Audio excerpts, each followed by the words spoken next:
Hi everyone, I hope all is well. This week's Parsha is Parshat Vayishalch.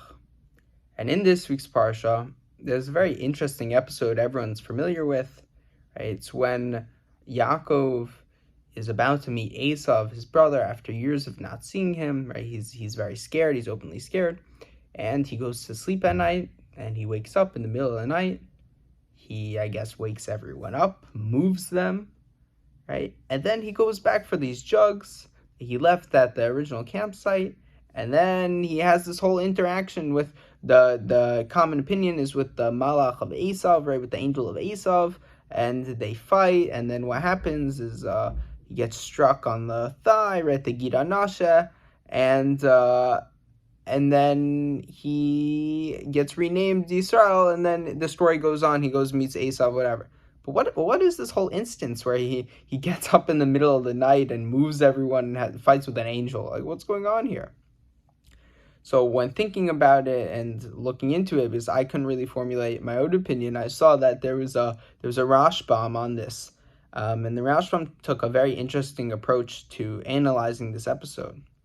He said, in this episode, Yaakov displayed a kind of characteristics seen two other times in Tanakh, once by Yonah and once by Moshe. And these two other instances were when Yonah and Moshe both respectively doubted themselves, and Hashem gave them a sign that they shouldn't doubt themselves and they should go on with their mission and stay strong and do what they're supposed to do.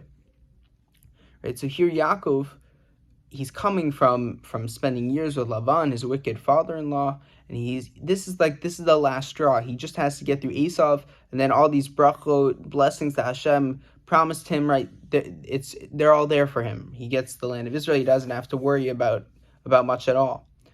Now, he's scared. We know that he's scared, and clearly he wakes up in the middle of the night. Maybe he's thinking, right? He was a person too. We're all thinking at this instance, maybe this isn't the right way to do. This isn't the right way to be. Yaakov could have turned around and went back to living with Lavan. He could have assimilated into culture there. It wouldn't be worth dying at the hand of Esav, and he could have lived an assimilated life over there. But what happened is he turned around, but then Hashem sent him a sign. He sent him this malach, or another opinion is that Yaakov really had a battle within himself.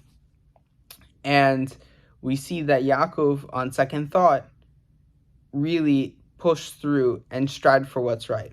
And I saw a quote from my Rosh Yeshiva back in Israel, Rav Yitzchak Berkowitz, and he said, a person never really knows who they are until they experience some kind of struggle.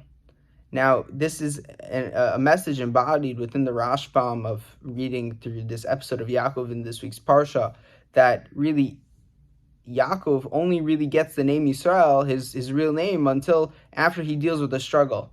So I give everyone a bracha that we're able to be like Yaakov. Obviously, we shouldn't have such a struggle, such a doubt like Yaakov had in this week's Parsha, where it's life or death. But really, we should all embrace the struggles we have and really use every challenge that we have in life to really figure out who we really are. And with that, I wish you all a Shabbat Shalom.